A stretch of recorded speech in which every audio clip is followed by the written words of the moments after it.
Armando, ¿no me habías dicho que no tenías hambre? Sí, pero ahora me apetecen 3 hamburguesas, 2 de patatas y un café con helado.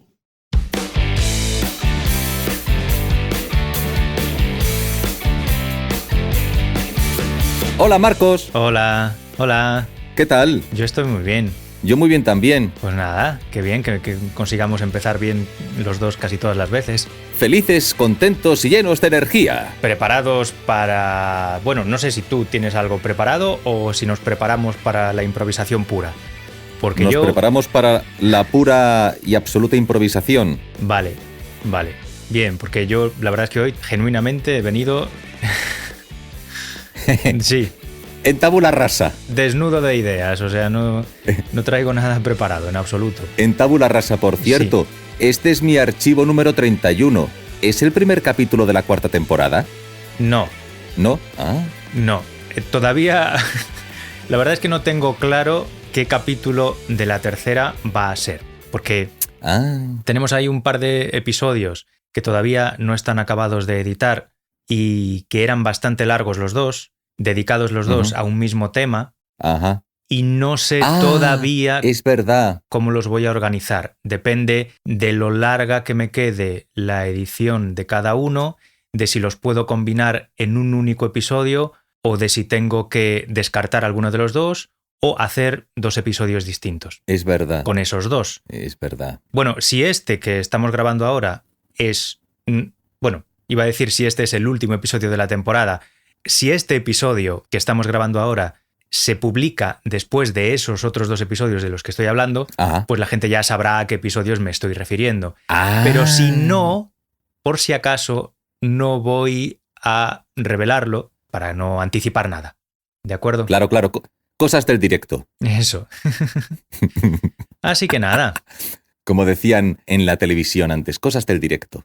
Sí, ahora ya no se dice, ¿verdad? La televisión. Fíjate que hemos hablado poco de la televisión, Marcos. Sí. Hemos hecho referencias y muchas a novelas, a cine, pues literatura, cine, Bueno, mucho cine. hemos hablado de alguna serie. Hemos hablado de series. Hemos hablado del Equipo A, por ejemplo, ¿verdad? Hemos hablado de series, pero nunca hemos planteado el siguiente tema. A ver. La televisión es un electrodoméstico.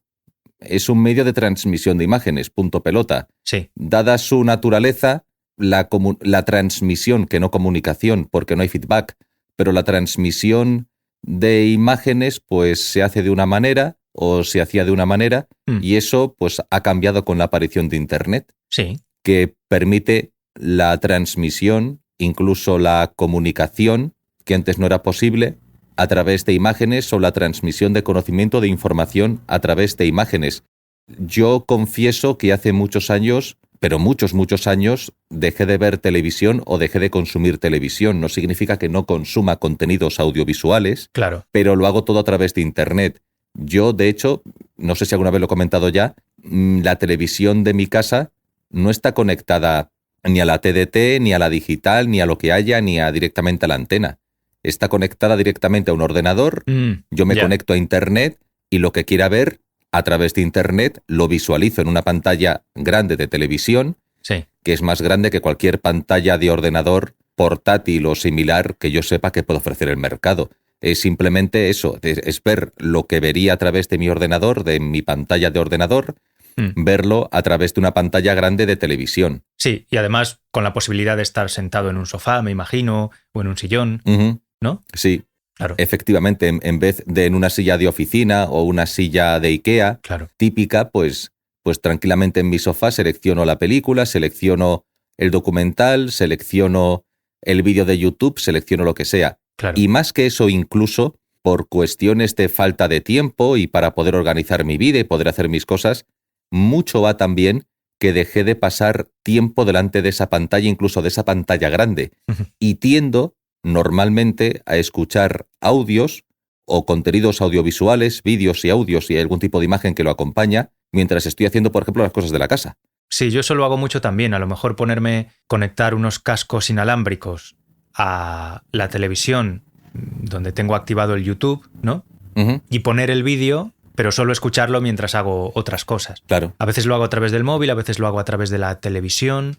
Bueno, en fin, hay tantas posibilidades hoy en día de consumo de material audiovisual que, claro, antes estábamos, si queríamos consumir material audiovisual, estábamos limitados por la oferta, valga la redundancia, limitada de la televisión, por los horarios de la televisión, que en gran parte, a los que éramos muy aficionados a la televisión, nos condicionaban nuestros propios horarios. Y nuestra vida en general.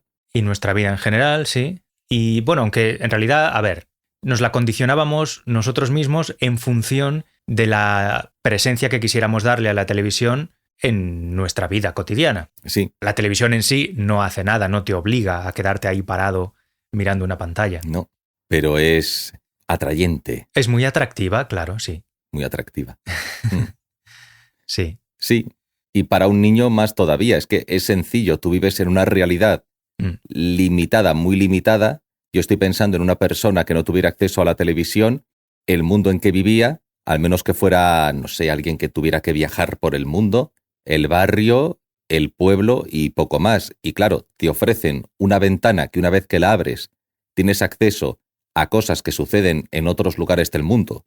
Puedes ver otros lugares y encima te invaden con programas y series que te presentan situaciones o películas que no has visto nunca en el mundo en el que vives y dices, ahí va, claro, normal que te guste, normal que te quieras drogar con esas imágenes. Efectivamente, es como una droga que te ofrece una cantidad tremenda de experiencias y de emociones concentradas en muy poco tiempo y en un único espacio, sin exigirte ningún esfuerzo No, para obtener esas emociones y esas experiencias, con lo cual, claro, al ser tan fácil y ofrecer esa recompensa, esa gratificación tan inmediata y tan intensa y tan constante, es muy difícil reprimirse. ¿Cómo controlarse? ¿Cómo decidir hacer otras cosas que sabes que te van a exigir más esfuerzo, que sabes que, bueno, que no te van a poner las cosas tan fáciles, ¿no?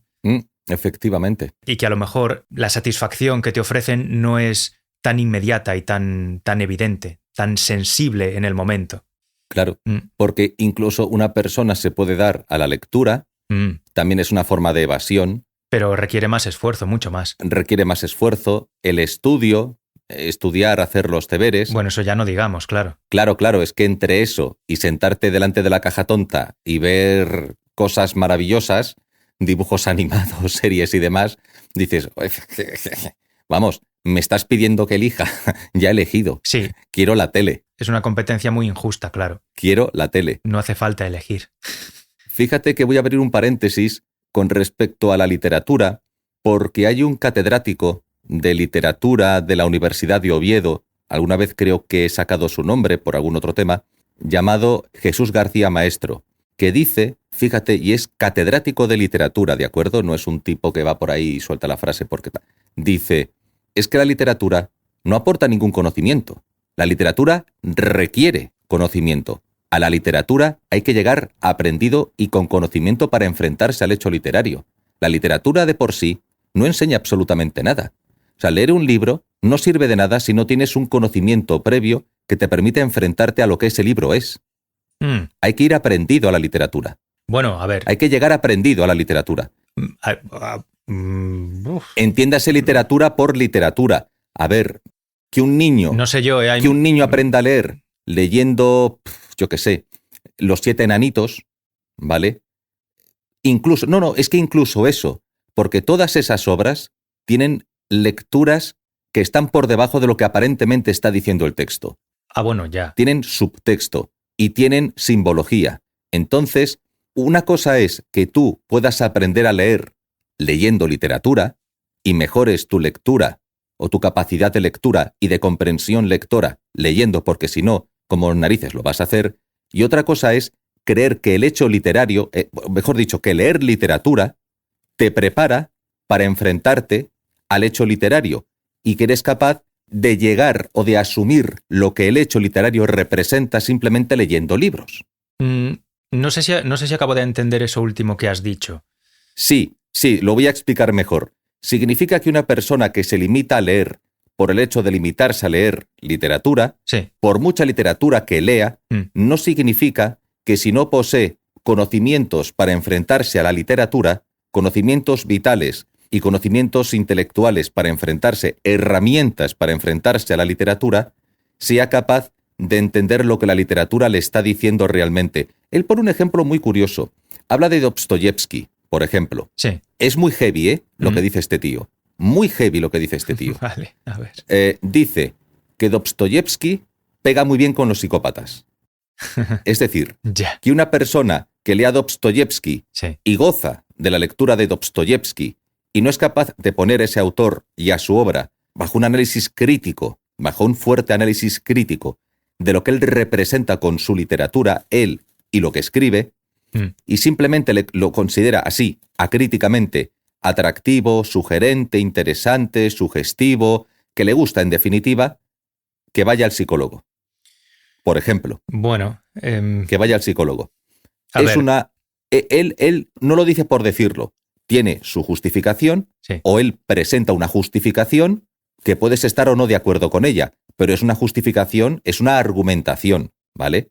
Él presenta una argumentación al respecto. No se limita simplemente a soltarlo como quien opina subjetivamente acerca de algo. Ya me lo imagino. Ya. De todas formas, ya, a ver, claro, obviamente pues tendría que leer toda esa justificación de la que hablas para poder opinar sobre esa afirmación, pero así de entrada, sin saber nada más, las dos afirmaciones de las que nos has hablado de este hombre, ¿no? Sí.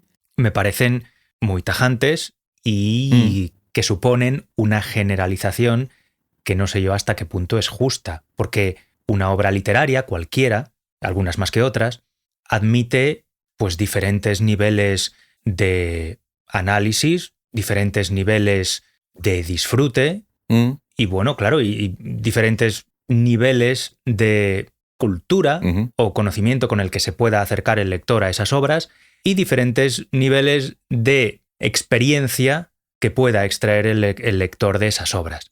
Entonces, por poner el ejemplo de Dostoyevsky, ¿no? Sí. Digamos que en una novela de Dostoyevsky aparece un criminal que hace cosas horribles, ¿no? ¿Crimen y castigo? Por ejemplo, Crimen y Castigo.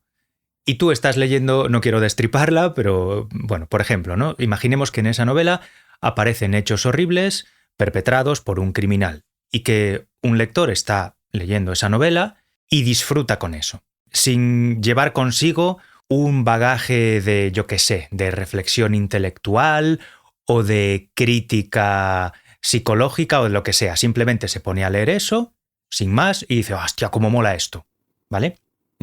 Bueno, se puede también entender que, suponiendo que ese hombre disfrute de esas cosas horribles por ser un psicópata, se puede entender que el hecho de que tenga esa vía o esa válvula para dar escape a sus instintos malévolos, también se puede entender como un efecto positivo de la literatura. Y a lo mejor, gracias a que ese psicópata tiene esa forma de descargar sus apetitos criminales, se está evitando que los ponga en práctica en la vida real.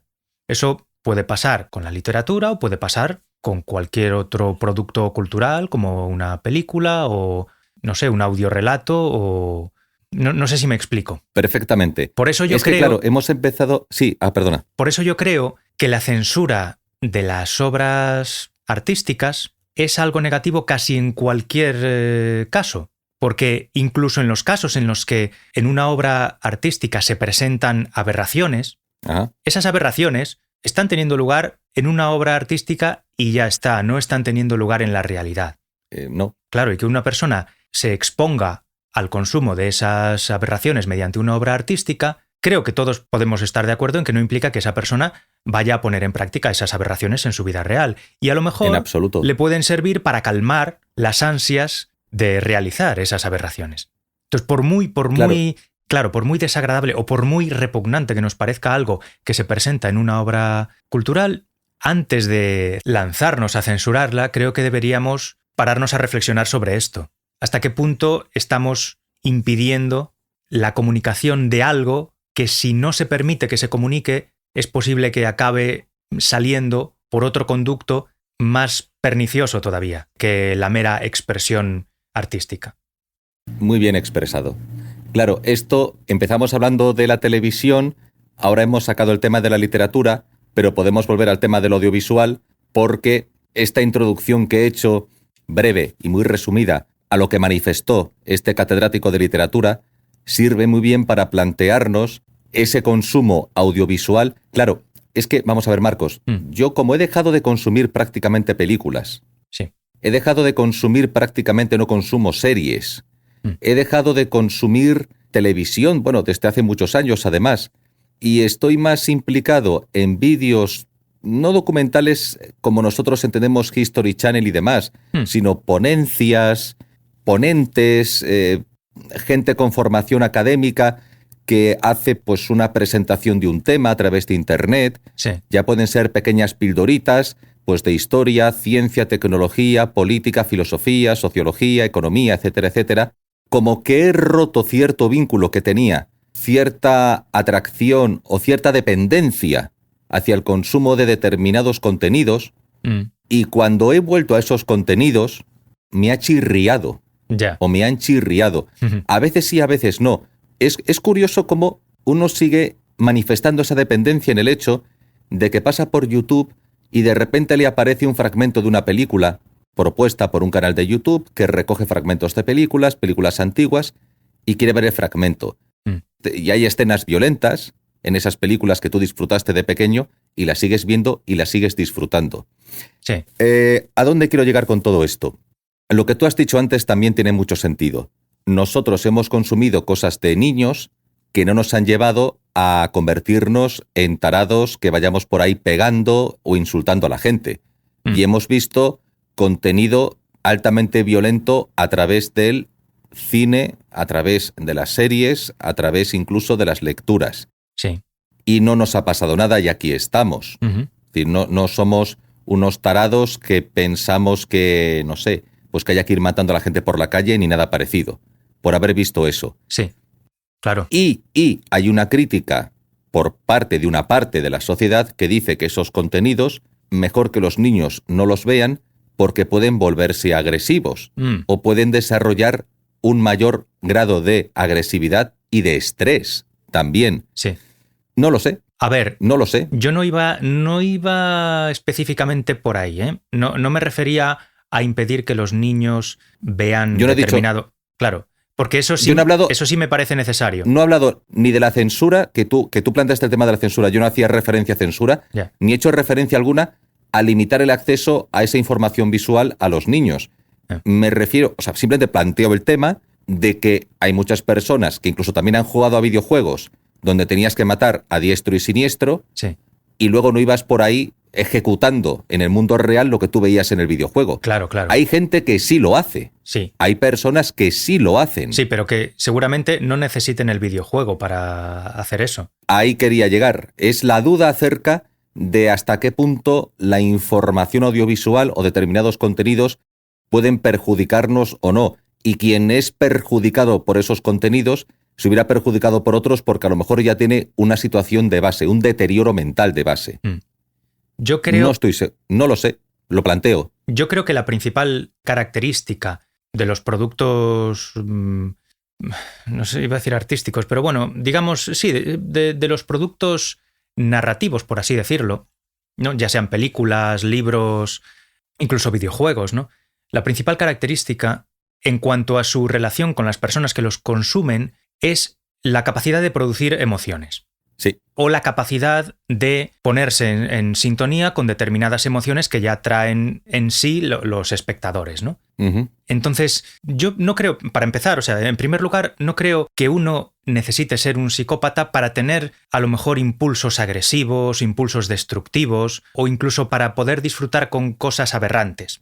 Está en la naturaleza humana. Exacto. Creo que todos tenemos un poco de eso. Y además es necesario. Claro. Es necesario tener la capacidad o la posibilidad de expresar eso, ¿no? Ya sea gritando, rompiendo algo o haciendo un ejercicio extenuante. O al menos no perder la capacidad de ser capaz, perdón por la redundancia, Sí. de responder con agresividad a una situación de vida o muerte, por ejemplo, de supervivencia, claro. Eso es, por ejemplo, sí. A una situación de supervivencia o a una situación de estrés extremo, ¿no? Sí. Y creo que a lo mejor las películas violentas o los videojuegos violentos o incluso la música agresiva a veces también pueden servir para, bueno, para canalizar un poquito esas tendencias, ¿no? O esas emociones que a veces están ahí en ebullición o a punto de explotar y no hay manera de soltarlas, pues por la represión inherente a la vida en sociedad, ¿no? Eso por un lado. Y por otro lado, como creo que muchas obras audiovisuales, en este caso en concreto, tienen mucha capacidad de producir emociones, tienen mucha capacidad de tocar botones emocionales en la psicología humana, pues creo que hay que tener mucho cuidado con las cosas a las que exponemos a personas que todavía no están preparadas para soportar una carga emocional extrema. Me refiero a los niños, concretamente. Los niños, hasta determinada edad, no están preparados para asimilar cierto nivel de emociones. Entonces, someterlos a cosas excesivamente violentas o excesivamente, impactantes visualmente o a cosas que no están capacitados para entender, a mí me parece perjudicial. Me parece perjudicial. Entonces, una cosa es prohibir que se publique una determinada obra y otra cosa es considerar que todo el mundo está capacitado para ver cualquier cosa. Por prudencia. Bueno. Por prudencia. Pero claro, ¿en qué momento una persona está lo suficientemente madura para enfrentarse a ese contenido? Claro, yo no lo sé. Cada persona es distinta. Cada persona es distinta, eso es. Por eso también me parece que es un tema delicado establecer una norma general para todo el mundo, que todo el mundo esté obligado a seguir a rajatabla. O sea, en el caso de los niños, pues me imagino que es algo que tienen que decidir los padres, ¿no? Claro, en función también de su propio criterio, que puede ser acertado o no, pero claro, tampoco estoy seguro de hasta qué punto, por ejemplo, el gobierno tendría que meterse en la prohibición del consumo de determinadas obras, ya sea eso, prohibírselo a los adultos o a los niños o a quien sea, ¿no? Porque claro, establecer ahí un baremo universal, no un baremo, sino una línea universal, un umbral universal por decreto, tampoco sé yo si es muy deseable, ¿no? No sé si en algún momento he dicho algo que haya podido No, llevar... que va, en absoluto, no. No me estoy refiriendo a nada que hayas dicho tú. Vale. No, estoy porque reflexionando entonces, pensando en voz alta y tal, pero... Vale. Decía esto por si había sacado la conclusión a partir de lo que yo he dicho, de que me parece que los niños o de que no todas las personas están preparadas para verlo todo, tenía miedo de que se pudiese sacar la conclusión de que a mí me parecía que era necesario o defendible establecer una prohibición tajante con carácter legal de que determinadas personas o determinados grupos sociales tengan acceso a determinadas obras artísticas. Claro. O sea, una cosa es que a mí me parezca que hay que tener prudencia a la hora de exponer a determinadas personas a determinado tipo de obras artísticas y otra cosa es que crea que tenga que haber una prohibición tajante que diga, a partir de ahora, vosotros, este grupo de individuos de la sociedad, vais a tener prohibido ver esta serie de productos. No, por supuesto, claro. Claro, un niño de 8 años, claro, fíjate, un niño de 8 años o 9 años ve la última de Star Wars. ¡Ay, qué divertida, tal cual! Muere gente en Star Wars. O sea, hay gente que muere. Y dices, bueno, ¿por qué no puede leer Hamlet? Que lea Hamlet. También muere gente, como en Star Wars. Sí. Hay una diferencia entre... Creo que este tema ya lo hemos planteado. Hay una diferencia entre violencia, entretenimiento y violencia que es violencia para que te enfrentes al hecho de la violencia como algo presente en el ser humano y que tiene consecuencias dramáticas y catastróficas en el ser humano. Sí. Una película del Schwarzenegger por ahí, como Eraser, por ejemplo, ahí matando gente a diestro y siniestro con armas futuristas, es violencia, entretenimiento. Pero tú ves, por ejemplo, una película, yo creo que esto ya lo he planteado alguna vez, como Asesino Implacable, donde la gente es que muere. O sea, en la otra película también mueren, pero como que mueren de otra manera. Sí. Es que, fíjate, hay películas donde la gente muere y parece que mueren porque como si fuera un videojuego. mueren pero no significa nada, Ya. mueren y punto. Sí, sí. Y otras películas donde cuando tú haces que una persona muera, es que muera, y sufras la muerte como algo realmente impactante, como una muerte, aunque sea ficcional, Sí. pero que lo sientas como muerte, o sea, que te enfrentes al hecho de la muerte. Mientras que en otras películas se mata pues como, no sé, como se plantan nabos.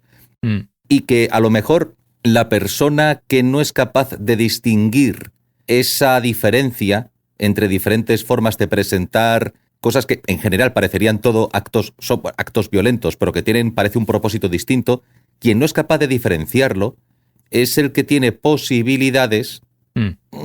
de llegar al nivel de creer que esa es la solución a cualquier tipo o situación que se presente en la vida y que la respuesta violenta es la respuesta que ha adquirido a través de ese consumo audiovisual y que dice, bueno, pues si esto funciona en el mundo ficcional, funcionará en el mundo real, porque para mí incluso a lo mejor no habría diferencia.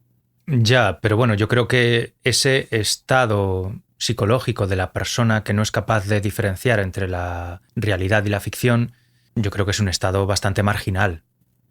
Claro, me da que es una minoría muy minoritaria de la sociedad la que no es capaz de distinguir una cosa de la otra. No sé. A mí me asustó, Marcos, déjame 10 segundos, Sí. y es que por lo que acabas de decir es que me asustó una vez, no sé dónde oí, que se calcula que el 20% de la población es psicópata. El 20% me parece ¡Uf! un porcentaje altísimo. Altísimo. Yo había oído el 1%. El 1%, pues Sí. no sé dónde oí yo el 20%. Había oído el 1%, no sé si el 1% o el 10%, pero como mucho. El 20% es una mucho. barbaridad. De todas formas, no todos los psicópatas manifiestan ese rasgo de personalidad a través de la violencia física o a través del crimen. No. No, los hay, ¿no? Que lo manifiestan pues de otra manera, ¿no? Hay psicópatas altamente funcionales. Sí. Simplemente es gente que no tiene consideración por los sentimientos de las otras personas, ¿no? Que no es sufren no por tenga los consi- sentimientos de las otras personas, o sea, por el dolor de las otras personas. No es que no quiera no tener consideración, es que no existe el concepto de consideración en él o en ella. Claro. Sí, digamos que para esas personas los otros humanos son meros objetos. Sí, no puede establecer un vínculo empático con otro ser humano porque carece de esa capacidad. Por lo tanto, el mundo exterior está compuesto de cosas que están ahí y los otros seres humanos son cosas. Sí, cosas o medios para conseguir sus objetivos. Ya está, Sí, ya está. Sí, no tiene que recurrir a la violencia y de hecho puede consumir Claro. esos contenidos, pero cuando los consume no siente impacto por el consumo de esos contenidos. No siente impacto alguno por ello. No siente impacto emocional por consumir esos contenidos. Simplemente los ve. Bueno, o no siente por ejemplo, ante contenidos que representen dolor, sufrimiento, tristeza, el psicópata no siente esos sentimientos, puede sentir los sentimientos contrarios.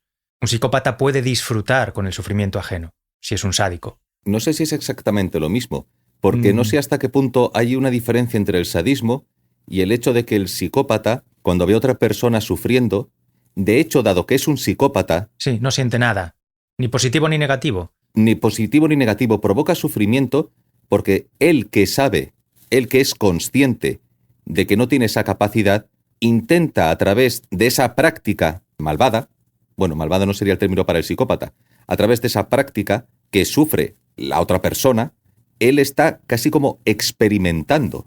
Está experimentando porque no entiende por qué no es capaz de conectar con otro ser humano. ¿Tú crees que sucede eso? Yo creo que hay diferentes perfiles psicológicos y hay personas que gozan con el dolor ajeno porque están trastornadas Sí. y hay personas que ni gozan ni dejan de gozar, que simplemente experimentan en la realidad, incluso hacen cosas como puede ser matar a una persona, pero no por el placer de matar, sino simplemente te has puesto en mi camino, pues te elimino. Ya, sí. No hay remordimiento porque yo cuando te mate a ti no voy a conectar con el sufrimiento que genera en ti lo que estoy haciendo porque no conecto con tal sufrimiento. Por lo tanto, lo que yo observo que tú estás haciendo, llorar, ponerte de rodillas, pedir clemencia, por favor, tal, Para mí no significa absolutamente nada. Llego y te mato. ¿Por qué? Porque te has interpuesto en mi camino. Claro, pero tengo entendido que hay psicópatas... A ver, los psicópatas, digamos que no sienten nada ante los sentimientos de los demás, ¿no? Pero los psicópatas tienen sentimientos propios. Pueden experimentar miedo, pueden experimentar alegría, pueden experimentar gozo, y luego algunos tienen compulsiones también. Es decir, creen que necesitan hacer algo urgentemente para calmar determinadas ansias o para experimentar determinados placeres, ¿no? Es que hay diferentes perfiles psicológicos, Marcos. Sí. Y en cuanto al psicópata, yo he escuchado a psicólogos que dicen, no, ¿cómo que ansiedad? El psicópata no sabe lo que es la ansiedad. De hecho, una forma de identificar que una persona no es un psicópata es que tenga ataques de ansiedad. Entonces, eso dice, no, este psicópata no es. Será otra cosa. Tendrá otra situación mental, pero psicópata no es.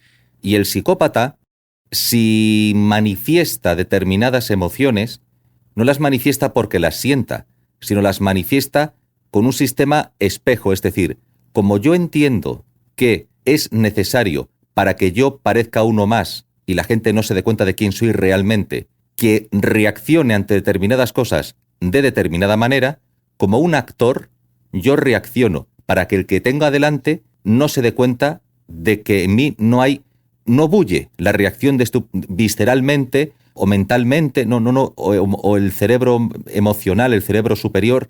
No, soy como un actor. Sé que ante un estímulo A, yo debo imitar la respuesta B, pero no está dentro de sí.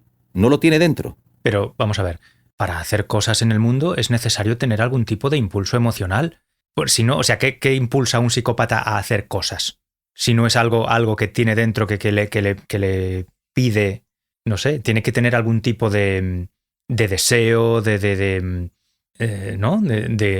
Tiene que tener algo que quiera calmar o algo que quiera conseguir. ¿Y de dónde sale esa ansia de conseguir algo? Ese deseo es una emoción, los deseos son emociones.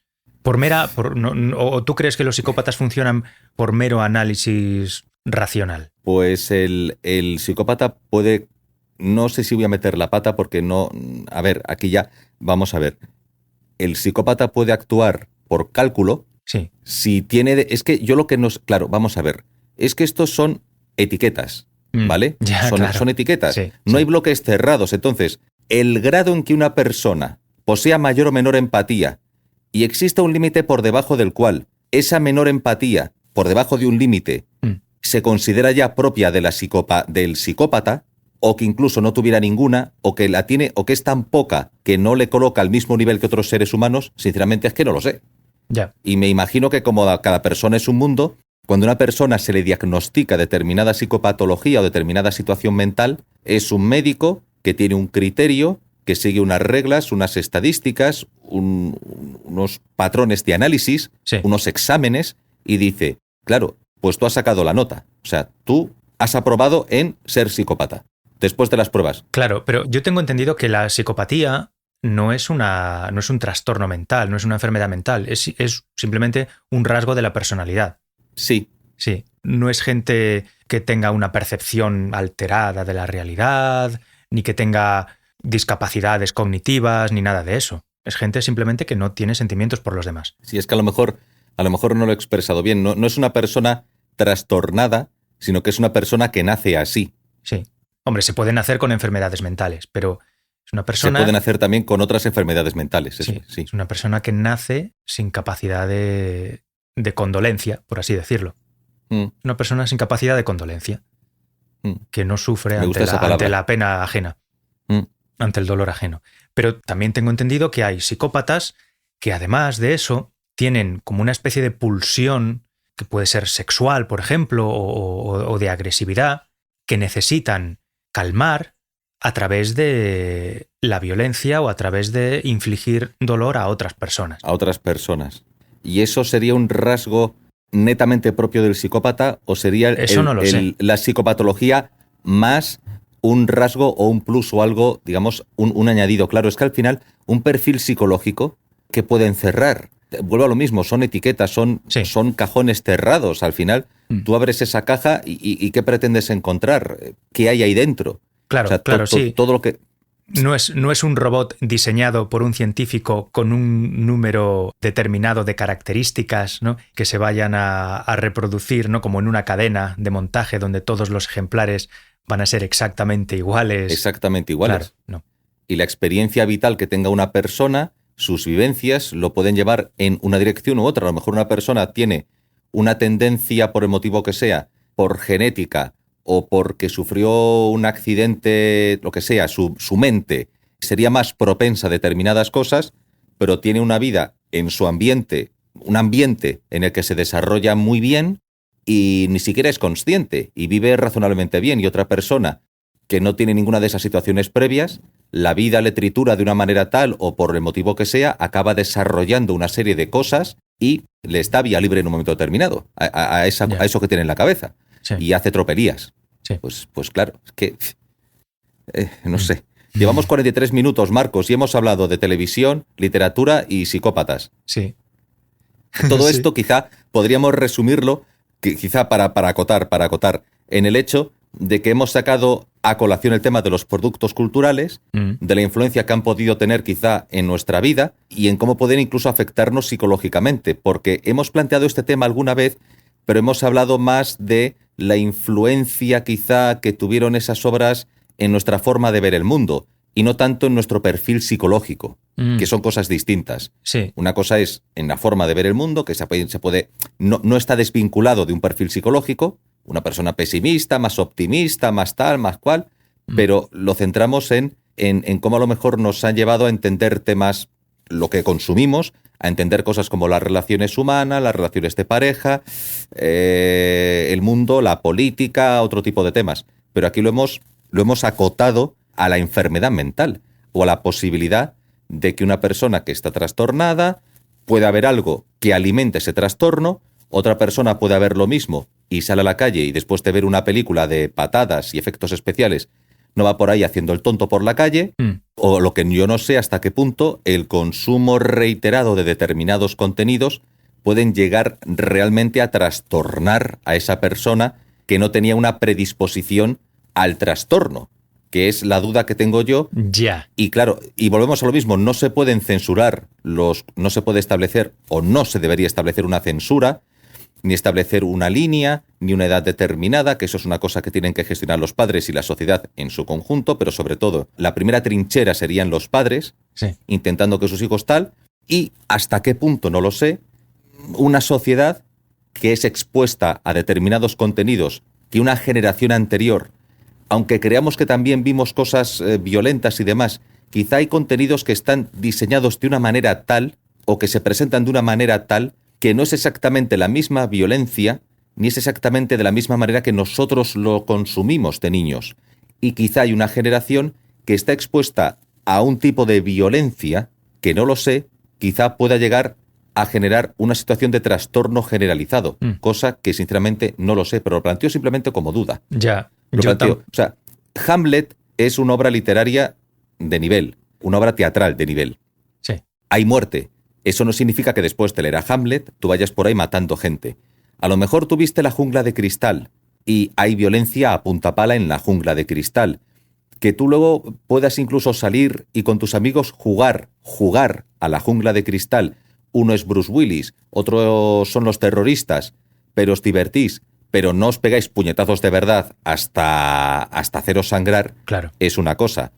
Ahora, da igual que sea Hamlet, da igual que sea La jungla de cristal, o quizá un producto audiovisual diseñado para estimular quizá determinada respuesta que no lo sé, quizá, no lo sé, esos niños no están jugando, no es un proceso de aprendizaje a través del juego, la acción física, el enfrentamiento, la estrategia también, que se desarrolla a través del juego, que es importante para la vida, sino que es simplemente el goce por proporcionarse dolor y el goce que puede sentir uno por provocar dolor en el otro y el enriquecerse del dolor que genera en otra persona. Ya.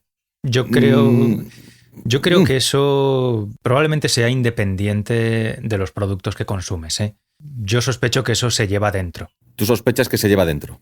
Sí, yo no creo que eso te lo genere, no sé, haberte expuesto a determinados libros o pelis o no. No, yo creo que no, vamos, no sé.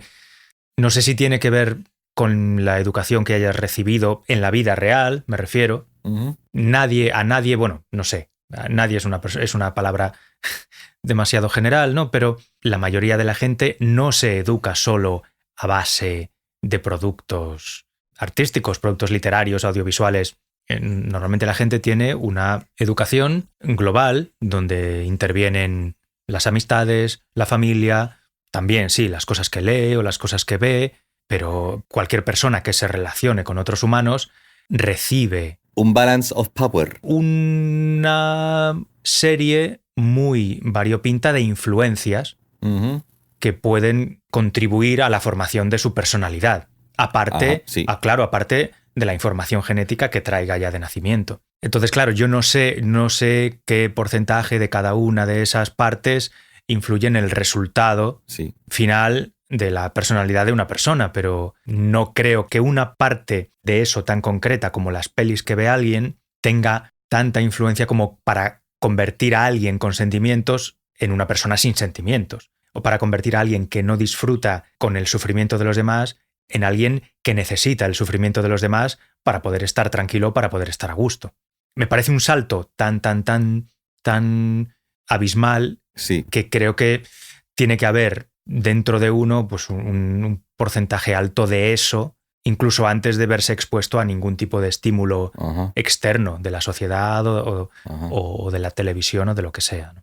A ver, ahora que existe Internet, el porcentaje de población juvenil que pasa muchas horas enganchado a ese Internet, Sí, es verdad. que puede acceder a todo tipo de contenido, que los padres no lo controlan, e incluso los padres dicen, bueno, pues estar ahí con el Internet por lo menos no molesta mientras hago otras cosas. Sí, Por lo menos no molesta, bueno, pues está ahí enganchado. Pues mira, ya está.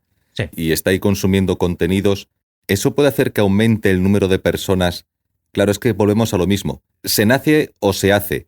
Tú sostienes que quizás se nace y que al final lo que uno recibe, pues si estás estructurado no te afecta, y si estás desestructurado de base, pues es echar más leña al fuego. bueno, sí, Pero vamos, que es la crónica de una situación anunciada.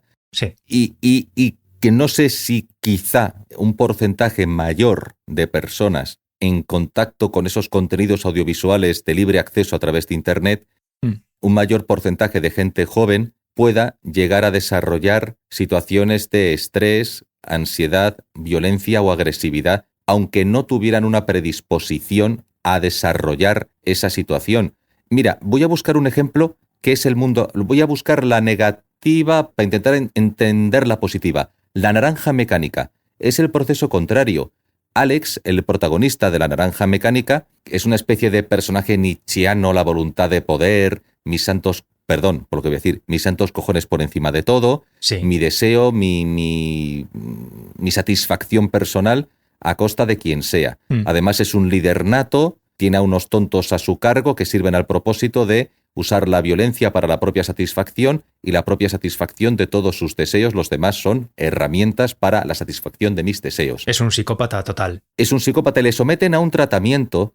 Puede ser psicópata desde el punto de vista del análisis clínico o de la psicología clínica o de la psiquiatría. Puede ser considerado por algunos que disfrutan viendo al personaje como alguien que ellos aspirarían a ser. Es decir, el hombre sin moral, el hombre sin constricciones morales, que busca simplemente lo máximo para sí y punto. Una especie de superhéroe que se ha liberado de las ataduras o de las constricciones de la sociedad judio-cristiana y bla, bla, bla, bla, bla, bla, bla, bla, bla, bla. Bueno, el rollo de siempre. Ya. Entonces, ¿dónde iba a llegar? Aquí es al revés. Someten a este tío a un tratamiento para amansarlo, Sí. para domesticarlo, Sí. para convertirlo en un corderito, que ante la violencia, la simple visualización de la violencia o la experimentación de alguien que va a actuar de forma violenta contra él, reacciona como un manso corderito en vez de levantarse y arrancarle la cabeza. Claro. Pero es un tratamiento físico el que recibe. Ve imágenes y se le aplican una serie de drogas Claro. para intensificar la reacción. Es como el perro de Pavlov, Sí. la reacción de angustia ante la visualización, ante el visionado de las imágenes violentas. Angustia y repugnancia física, desagrado Angustia físico y repugnancia y desagrado físico. también. Sí. La reacción que él no sentía antes se la inducen a través de una droga Claro, para que vincule las imágenes con una reacción que él no era capaz de sentir con anterioridad. claro. Pero no le producen una... A ver, no crean en él una personalidad ética, crean en él una reacción visceral ante el crimen y la violencia. Muy bien razonado. No es que esa persona se haya vuelto moral, No le proporcionan una arquitectura moral. no. Ujú. Esa persona no se ha vuelto un ser moral, se ha vuelto un ser No le han educado. que no soporta físicamente pues eso, joder, no me sale. Que no es una persona que no soporta. Es una persona que no soporta físicamente. Marcos, ¿es agresividad? Sí, ¿verdad? Joder, me cago en- Yo también, ¿eh? Yo también será por cosa de que mi familia viene de tierra de campos o no sé por qué motivo, pero a veces un me cago en todo me sale, pero vamos. Bueno, pero a ver, vamos a ver. La agresividad. No el me es, cago en la, no es- el me cago en la leche, vamos. Claro, pero eso, vamos a Sí, ver, sí. la agresividad, el improperio, no es exclusivo de la gente de campo, ¿eh? Es una obra de arte de la cultura hispana, Es una obra de arte de la cultura humana. humana. Hombre, Los me cago en- humanos- es que yo no sé si los samoanos dicen me cago en la leche. Bueno, dirán Por lo otra tanto, cosa. el me cago en la leche o el cago en 10. Todos los seres humanos son primates. Los primates son seres sociales, pero también son seres agresivos. Sí, Son seres agresivos, sí. que soportan bastante poco que les toquen las narices, por no decir algo más colgante, ¿no? Bueno, a los cuyons. Ah, Sí. Son Los seres, sí, son primates que tienen poca tolerancia con las cosas que les molestan. Entonces, claro, seamos de campo, seamos de ciudad, seamos samoanos, españoles, rusos Bueno. o de donde sea, cuando nos Pero tocan vamos a los ver. cojones, tendemos a ponernos de mala leche. que sí, que Claro, sí. claro. Pero es que lo he dicho, a ver, cuando he dicho eso, no quería sentar cátedra absolutamente acerca de nada. Ha sido un comentario baladí, o sea, ha sido un Vale. comentario chorra. Vale, Marcos, esto ha sido un comentario chorra. vale. Además, no quiero salirme del tema Sí. porque has dicho una cosa muy, muy, muy interesante con respecto a la naranja metálica. Mecánica. Mecánica, ¡Metálica! con respecto a la naranja mecánica. Y es eso, que no se le proporciona una educación moral. Simplemente Se le condiciona. se cambia una condición previa a otra condición totalmente impuesta de forma automática. Sí. Es un condicionamiento automático, no el producto de un aprendizaje de ideas o de valores. No. No, en absoluto. Eso es muy interesante. Porque, claro, yo quería buscar el ejemplo de cómo puedes influir en otra persona, pero es interesante porque igual eso es lo que tú decías, o sea, va toda a colación de lo que dijiste antes. Al tener otras referencias en el exterior, tener personas que ves que actúan de una determinada manera, ver cómo funciona una sociedad en su conjunto, el colegio, la escuela, la familia y demás, una persona que está viendo esos contenidos, que en este caso son violentos, luego encuentra un balance, un equilibrio, porque luego vive en una sociedad que más o menos funciona tal. Una persona que no ha visto la televisión en su puñetera vida, si vive en una sociedad donde rige la violencia todos los días, es una persona que va a actuar violentamente, que ha aprendido eso. Sí. Entonces, fíjate, teniendo conciencia de lo que es ficción, de lo que es realidad, y viviendo en una sociedad razonablemente pacífica y civilizada, Sí. es más difícil tender a esa violencia, Sí. que no es necesariamente consecuencia quizá del consumo del audiovisual, porque igualmente una persona que no ha leído un libro en su vida, que no ha visto una película en su vida y que no ha conocido la televisión en su vida, tanto del pasado como del presente,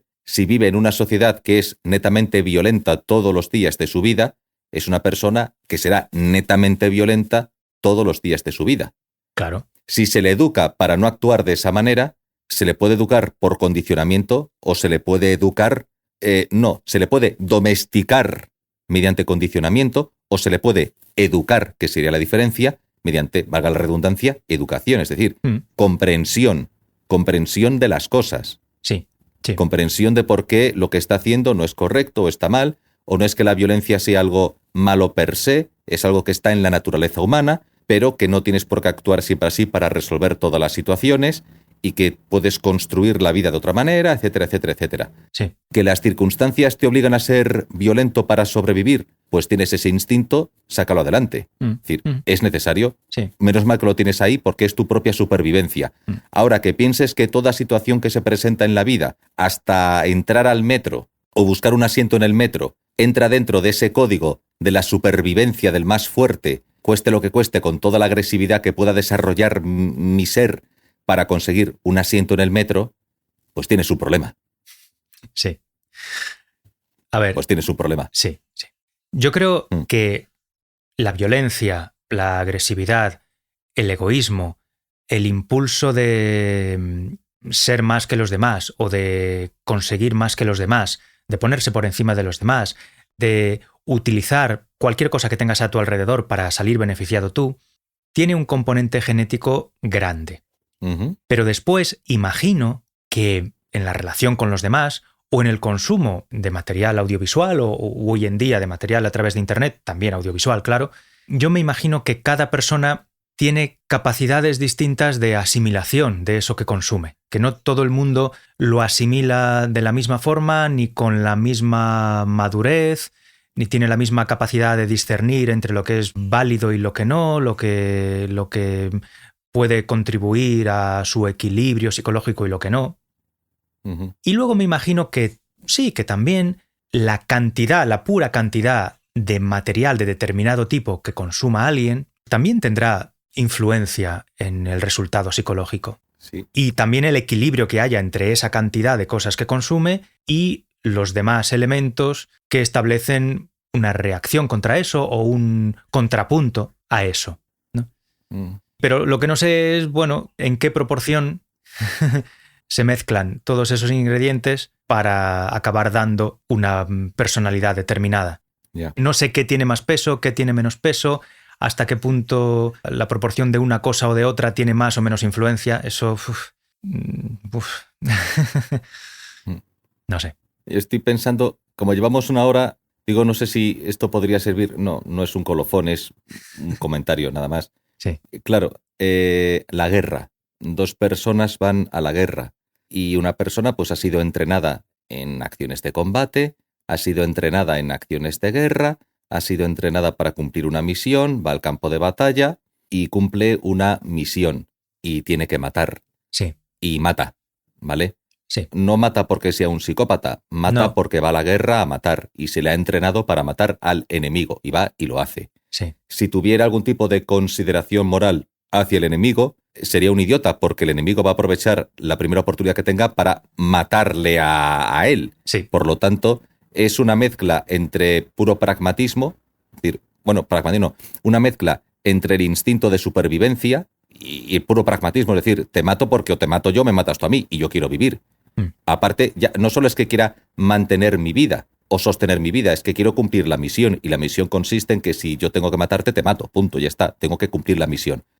Y habrá personas que vayan a la guerra y gocen haciendo las cosas que hacen y otras personas que a lo mejor acaben fatal. Sí, claro. Y hay personas que a lo mejor van a la guerra porque son felices y personas que van a la guerra no a encontrar la felicidad, sino simplemente a cumplir una obligación que implica hacer cosas que no le gustan, pero que las hace por su patria, por no sé qué, por la libertad, por lo que sea, por el motivo que sea, ideologizado o no, o simplemente pues cumpliendo una función o haciendo un trabajo, porque es un empleo, a lo mejor la guerra, pues como un empleo, va y lo hace.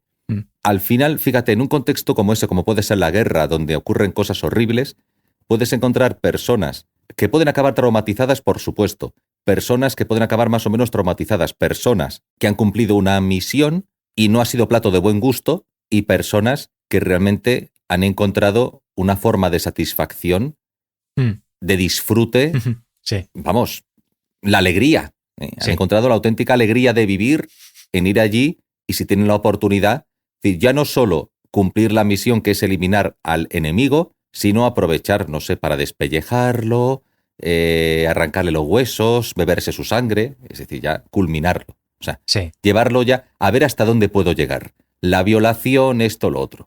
Sí. La guerra es una situación de psicopatía legal colectiva. Donde, claro, donde sin embargo, cada uno de los individuos hasta cierto punto mantiene sus propias características psicológicas. No lo sé, Marcos, es que esto que voy a decir puede parecer una contradicción, pero a ver si consigo hacerme entender. Tú puedes hacer guerra limpia, o sea, tú puedes matar al enemigo y a lo mejor tienes que usar medios violentos o una granada o lo que sea para acabar con matas al enemigo, ¿vale? Y lo puedes hacer limpiamente, lo has matado y punto, o de repente puedes, después de la primera puñalada que ya ha sido mortal de necesidad, puedes pegarle 30 puñaladas más por el placer de hacerlo. Sí. A lo mejor. Ahí ya entra el grado de psicopatía de cada persona que participe en la guerra.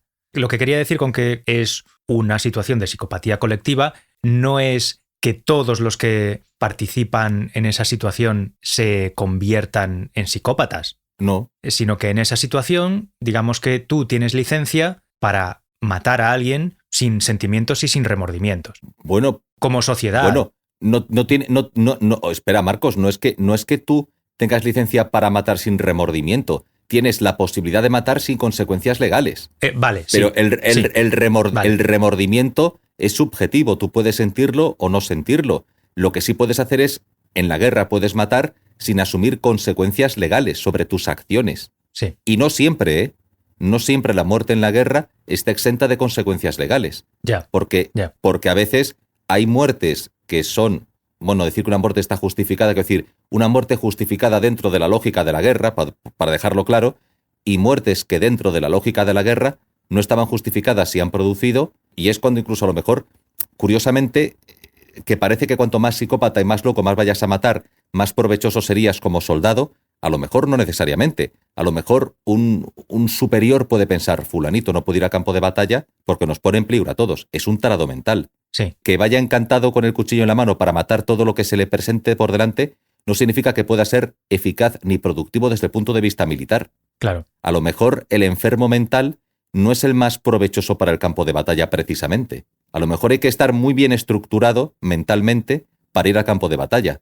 A lo mejor ese psicópata no es el más útil en el campo de batalla porque puede poner en peligro la misión, puede poner en peligro la vida de sus compañeros, porque puede que lo que haga, ya que la misión es hacer las cosas de una determinada manera, de la forma más, por ejemplo, incluso si buscas un pacto con el enemigo, tienes que reducirlo de alguna forma, pero provocando la menor saña posible para que él acepte el pacto, ¿vale? Para que no sienta sentimientos de revancha hacia ti. Si llega el psicópata y empieza a cortar orejas, cuando el otro vea eso dice aquí, la paz imposible. Ya. Claro. Es que a lo mejor parece que la guerra que apunta a que los poetas, ¿no?, que han dicho, no, es que la guerra, es que el que va allí no sé qué, porque es la esencia de la barbarie humana, tal cual. Digo, sí, la guerra, una cosa que ha ocurrido a lo largo de la historia, seguirá ocurriendo. No, es que claro, porque no sé qué. No porque son asesinos y van y tal. No, sí, matan. Sí. En la guerra se mata. Sí. Se mata para que no te maten. Pero asesino en el sentido del perfil del asesino, o sea, del perfil psicológico del asesino, del que puede asesinar en el mundo ordinario, a lo mejor precisamente no es el más capacitado para ir al campo de batalla. No, claro. Porque eso, parece que se asociase una cosa y la otra, ¿no? Claro, pero por eso yo distinguía entre lo colectivo y lo individual. Claro, que la guerra se pueda entender como una psicopatía colectiva no está determinado, o el grado en el que la guerra se pueda entender como una psicopatía colectiva, no creo que esté determinado por el grado de psicopatía de cada uno de los individuos que intervienen en la guerra. Pero tú imagínate que la cantidad de muertes, atrocidades, sufrimiento que se producen en una guerra estuviera causada por una única persona. Esa persona se consideraría, sin ninguna duda, un psicópata absoluto, ¿no? A esa persona se la consideraría un psicópata absoluto. ¿O no? Imagínate que todas las muertes provocadas por una guerra, o simplemente por uno de los bandos que intervienen en la guerra, estuvieran causadas por una única persona. Que una única persona un día saliese a la calle y se cargase a 300.000 personas. Joder. Claro, nadie se carga a 300.000 personas por casualidad. No. No. Entonces, o eres un psicópata o eres un caudillo militar. Una de dos. Si eres una persona individual que está dispuesta a hacer eso. Por eso yo digo que la guerra es un caso de psicopatía colectiva, Tengo que dudas. está legalizado. Tengo dudas al respecto. No seré yo quien glorifique la guerra, ¿eh? No seré yo quien la glorifique, porque por decir lo que digo podría malinterpretarse. No seré yo precisamente quien vaya a glorificar la guerra. Porque, vamos a ver, es importante, déjame insistir en el concepto de colectivo, ¿vale? Porque una persona que no es una psicópata, cuando lleva 4 muertos a sus espaldas, pues empieza a planteárselo, empieza a decir, pues a lo mejor va siendo hora de dejar de matar. Pero en la guerra no sucede eso, matas hasta que ya no necesitas matar, ¿no? Sí. O dependiendo de en qué bando estés, matas mientras te lo permitan. Matas mientras te permitan matar o mientras puedas matar. Que es lo que hace un psicópata también, un psicópata asesino. Mata mientras se lo permitan. Mientras la sociedad no le cace. Eso es. Mientras la sociedad no le cace para que deje de matar, matará. Claro. Y si va al campo de batalla estará más feliz que una perdiz porque no habrá límite y podrá matar todo lo que quiera. Eso es. La guerra es un poco así. Y una persona que no es psicópata, pero que tiene que matar al mismo nivel que mata el psicópata, ¿tú crees que eso representa un caso de psicopatología colectiva porque está haciendo lo mismo? Hombre, claro, estará haciendo lo mismo desde el punto de vista material, sí, en cuanto a número de muertos. Sí. Pero lo que tiene dentro esa persona o cómo luego llegue a casa, claro, no va a ser la misma situación. Por eso yo establecía la diferencia, la distinción entre lo colectivo de la psicopatía de la guerra y las personalidades individuales de cada persona que participa en la guerra. Ajá. Vale. Yo tengo dudas al respecto. Vale. Me pongo en tu lugar y lo puedo entender, pero tengo serias dudas al respecto de esa vinculación, pero bueno. Bueno, yo lo dejo ahí, es algo en lo que no había pensado antes de hoy, ha sido mira qué bien. Una reflexión así espontánea e improvisada. Tampoco lo tengo claro al 100%, entonces me parece súper comprensible que tú tengas dudas. ¿Lo dejamos para otro programa? Llevamos 1 hora y 13 minutos. Vale, sí. Por mí vale. ¿Hablamos de las guerras en otro programa? Podemos hablar de las guerras en otro programa o dedicar toda la temporada siguiente a la guerra. The horror of the war. Bueno. Pues hasta la próxima. Nos despedimos de nuestros followers, de nuestros oyentes. Espero que hayan disfrutado de este viaje. Sí, y si este es el último episodio de la temporada, esperamos que hayan disfrutado de la 3ª temporada de Café con Helado. Eso es. Y seguimos hablando y escuchándonos en la siguiente, en la 4ª temporada. Y si son de la zona continental, ibérica continental, abríguense bien. Bueno, Marcos, hasta la próxima. Hasta la próxima, un abrazo, Armando. Hasta la próxima, un abrazo. Chao. Chao.